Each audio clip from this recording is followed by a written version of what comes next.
What's going on, all you wild cinema junkies? Your two favorite critics back here for Cinephellas. I'm Logan Myers, and my good mate over there.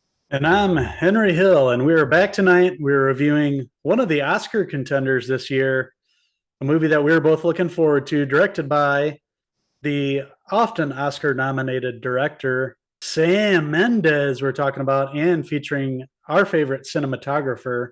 What's his name? Roger Deakins, who's also Roger Deakins himself. That's up for an right. Oscar. That's right. We're talking about the Oscar nominated film, Empire of Light. Here's to the future. Here's to getting back up. And here's to coming home. That's right. Uncle Sam Mendes is back. Not Shawn Mendes, the singer, but we're talking about his Sam Mendes, Oscar award-winning director, putting out some of our favorite films. 1917 that came out 2019, and then we had Skyfall, probably one of the best Bond movies, Road to Perdition, and Revolutionary Road with Uncle Leo that came out in 2008. But he's back, brand new film, and this is his love letter to cinema, which we've seen before. And a lot of directors, older directors as well, are doing this as of late. Spielberg coming to mind.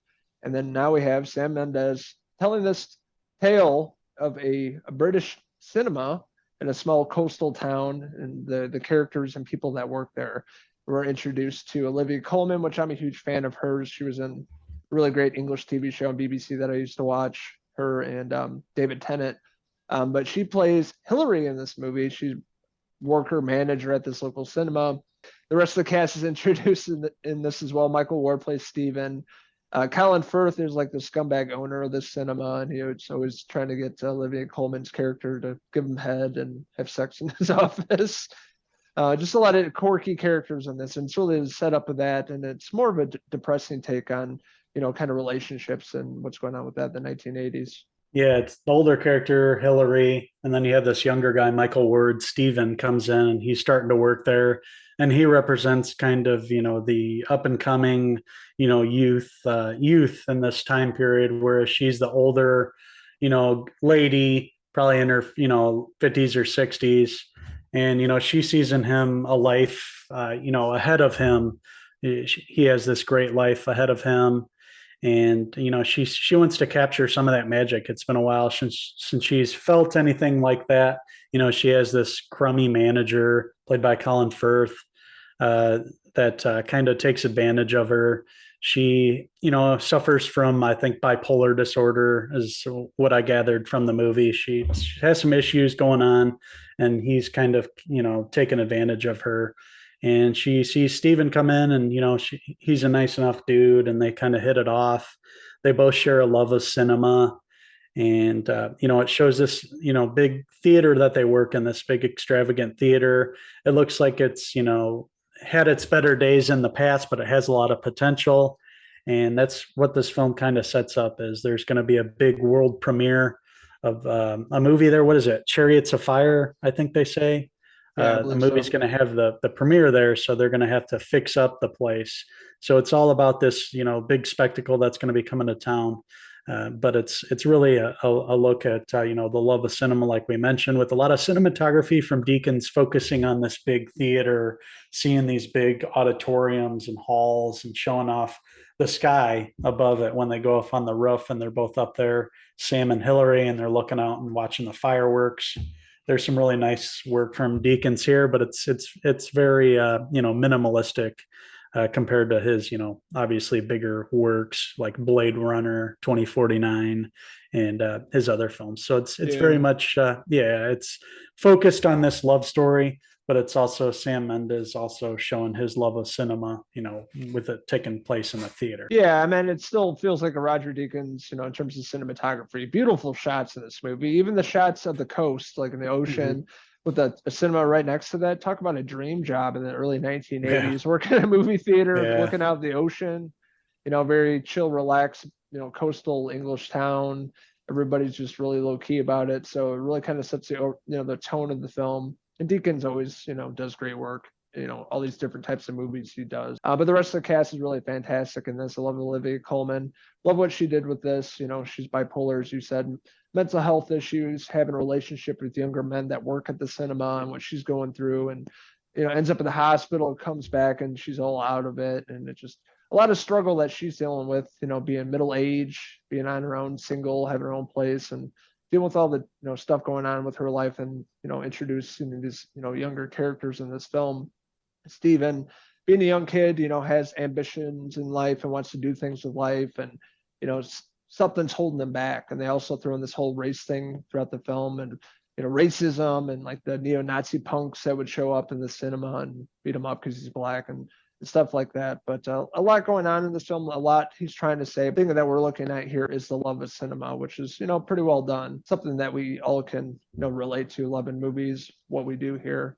But this is his take on it, and he actually penned the script for this, so maybe that's why it's a little lackluster, maybe a better director than writer, but you get what the point is of this movie. For sure. Yeah, it's really been a year for like we mentioned, Spielberg with the Fablemans, and now Mendes wanting to film and show his passion and love for cinema, and we both appreciate that. We love these kind of movies. We both enjoyed the Fablemans. We like watching like the making of, seeing how everything's done, and just showing the theater itself, all the little intricacies of going into the theater, taking the tickets, getting your concessions, the way that everybody's dressed there and everything, how there's an order to things. You can't bring food into the theater. Some old guy comes in, he's got some food with him, and they tell him he can't bring it in. He gets all pissed and berates Steven, and she says, you kind of have to deal with people like this, and not let it get under your skin. There's all sorts of people that come in, all walks of life. They're all going to escape from their daily things that they're dealing with, and that's really why we love movies too. No matter what's going on, you can always watch something and it'll cheer you up. Hopefully that's what that's why we love entertainment. And we also love entertainment to watch great performances and great people do their crafts. And Sam Mendes is definitely a great director, and Olivia Coleman, she's a great actress for sure. Another great role from her, and seeing Deacon's cinematography. It's well worth watching this movie. Not my favorite Sam Mendes work, or my Deacon's favorite work, but it's still a film that you'll want to check out, especially leading into the Academy Awards. And I can understand why it's nominated for several Academy Awards this year. It has raised some interesting issues, mental health, of course, and then Stephen dealing with racism, especially in that time period in the 80s, and being in England. You can imagine things were tough, both from being an older lady seen with the black man, and then being from a younger black man in England during the 1980s.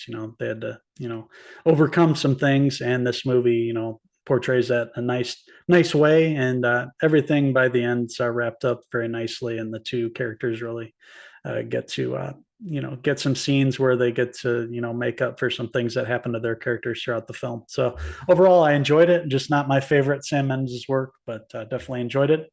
With that being said, I am going to give Empire of Light a 3.5 out of 5 Roger Deakins hair pieces.